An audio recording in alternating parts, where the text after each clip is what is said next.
Hello, everyone, and welcome to the Week 8 update. Again, thank you all for joining us, and thank you for joining me this season. It's been a lot of fun, and I hope you, as always, are still having fun. All right, so let's just hop into the Around the League news like we always do to start. Some of you may have noticed last week, I know I certainly did, it was the dreaded mid-season slump. It's something that fantasy players dread every year, and occasionally can hit you at a perfect storm. If you don't know what that is, just go look at what happened to my team last week. I had a combined, I think it was like 6 or 7 players, something like that, and only scored 19 points, including my quarterback and 2 running backs. So I think I ended up with less than 50, whatever it was. So just as an example of everything can go wrong, and even if you do everything right, you can still lose. So just something to look out for. Unfortunately, I didn't have to look out for it, I hope, much going forward. Next thing I wanted to bring up is that we had a few more teams that had zeros in their team last week, whether it be players that were injured on bye or whatever it may be. So again, just another reminder that you want to check your lineup at least before the Thursday games each week, and also before the Sunday games if you can. So just keep remembering to do that. We want to prevent those zeros. I know again there's a few teams that lost that probably wouldn't have if they didn't have those zeros. So just something to keep an eye out for. Next thing is actually kind of a warning call for everybody. There's only 6 weeks left in the regular season. So technically no one is actually out of the playoffs yet. But you just want to start getting serious about it if you want to actually make them. And the last one is the unfun part of my reminders is that our entrance fees are due by December 22nd. That's $11. Just a reminder to get it in. I want to actually hopefully order the prizes around that weekend so that they can be here by the Super Bowl. And then I can get them out to the winners by then. If you have PayPal, there's a payment spot on our webpage to go and do that. And if not, just message me on Facebook or at my tcmffl@gmail.com email, and I'll get back to you. All right, so that's it for Around the League. Let's move into the NFL news. Something that's kind of interesting. So I guess what I was going to say is that instead of talking about players, I'm going to talk more, teams. I'm going to talk more about players this week. So first interesting thing is Emmanuel Sanders was traded from Denver to San Francisco. I've got a lot of friends and family that are Denver fans, so I of course understand their anger for this, of course. But what I've heard is from rumors, and actually Elway in an interview himself has said that this was actually due to locker room conduct, not so much play or anything else. Elway has said there was some form of incident. He didn't elaborate, and he did something that was unforgivable. I can't remember. It wasn't quite unforgivable, the word he used, but it was something like that. That they decided they just couldn't get over, and he had to go, so they traded him. So that's terrible for Denver fans. Unfortunately, they've been having a terrible season, and this isn't going to help. But going forward, if you're a fantasy fan, Emmanuel Sanders in San Francisco is going to actually raise his stock. So sad for Denver fans, good for fantasy fans.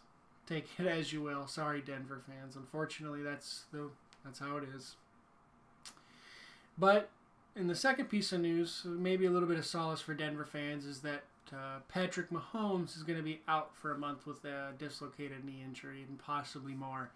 If you've ever had a dislocated knee, you know how terrible this is. So it's terrible to see, and it's sad as a fan of football and great football. I'm really sad that Pat's going to be out. I'll miss him. This definitely is going to affect the prospects for both the NFL season and the fantasy season going forward.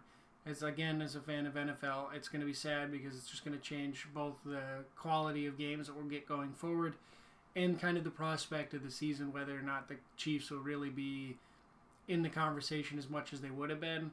And in the fantasy prospect, if you have any receivers or other offensive players, even maybe to a lesser degree, without Mahomes there, they're going to probably at least score a few points less, if not many more each week. So something to keep in mind.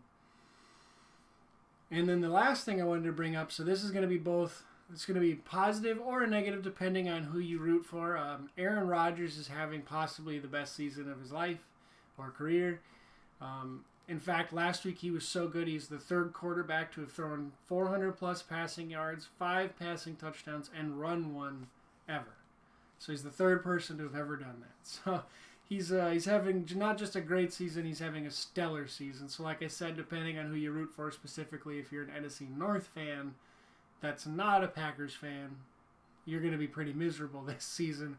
If you're a Packers fan or a fan of NFL like I am, it's pretty great to watch. So going forward, you're just going to find yourself in one of those two camps.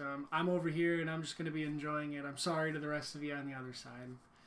All right, so now we're going to move on into games to watch this week. There's really not a lot of exceptional games this week. I was pretty unfortunate when I was looking at the schedule, but so the only real good game that I had seen was the Sunday night game, which is the 6-1 Packers in Kansas City against the 5-2 Chiefs. Without Mahomes, this won't be as exciting. Again, I've already touched on Mahomes, so I'll just say it won't be as exciting without him as we would have been with him there. We'll just see if Kansas City can perform as well, or how well they will perform without him. You know, they still have a lot of exceptional players, so it'll be interesting to see. The only other two games I wanted to bring up aren't really interesting and good to watch as far as an NFL game, but as far as fantasy prospects, they are pretty exceptional. The Thursday night game is the 1-6 Washington versus and at the 5-2 Vikings. It's not, again, going to be a good game for football, but Washington is ranked 29th in run defense, giving up an average of 20 points per game to running backs. So if you have a running back or any of the Washington offense, the Vikings offense, this would be the game to start playing them. And the other one I wanted to point out was, again, this is just going to be a Sunday game, which is the 5-2 Seahawks at the 1-6 Atlanta. Again, it's not going to be a great NFL game, but Atlanta is 29th in passing defense and average 25 points per game to wide receivers. So if you have any of the wide receivers for Seattle or Russell Wilson, this is the game for them.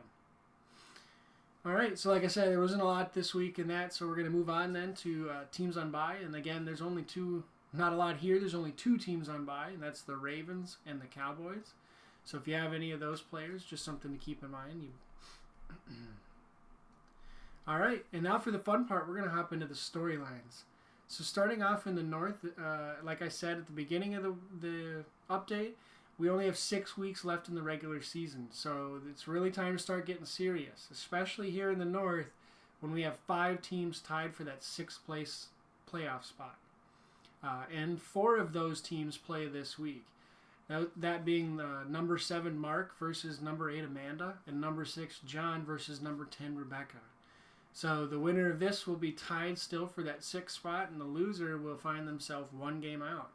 And then there's the last person that's tied for that 6th spot is number 9 Sean, but she's playing number 1 Marcus. For those in the South who maybe aren't aware, Marcus is still undefeated behind a possibly MVP performance by Christian McCaffrey's. So Sean's going to have a tough game this week, but a loss could put her possibly 1 or even 2 games out of the playoffs. So she's really going to want to give it her best to try and keep in that hunt and keep in the chase for the playoffs. All right, so now we're going to hop down to the South. And this one's kind of interesting because they also have 4 teams that are kind of competing for that 6th spot. It's not so much tied, but there's 4 teams right next to each other. And that first group is the number 8 Grandma Pat versus number 6 Chris. Chris started the season at 0-3, but has now ridden a 4-game winning streak to hold on or solidify his hold on his number 6 playoff spot. He'll need to have another great week though to prevent Grandma from stealing it from him this week. So we'll see if he can continue that winning streak and get the 5th win, or if Grandma will be able to break it and take that playoff spot. And then the last one to talk about is number 10 Kim versus number 9 Kristen. So like I said, they're not quite tied like they are in the North for that 6th spot, but these 2 players are only 1 game behind Grandma and Chris. So a win here will keep you 1 game behind Grandma or Chris, and a lose could put you 1 or 2 games behind Grandma or Chris. So the winner here will be in a much better spot of getting to that playoffs, and the loser will find himself in a really tough spot to keep in the hunt. So both of them are really going to be competing to try and stay in that playoff hunt this week. So good luck to both of you. All right, everybody, that's all I have for this week. So as always, thank you for joining us. I really do appreciate it. I hope you have a lot of fun. I hope you have a great week, and we will see everybody next week. Thank you.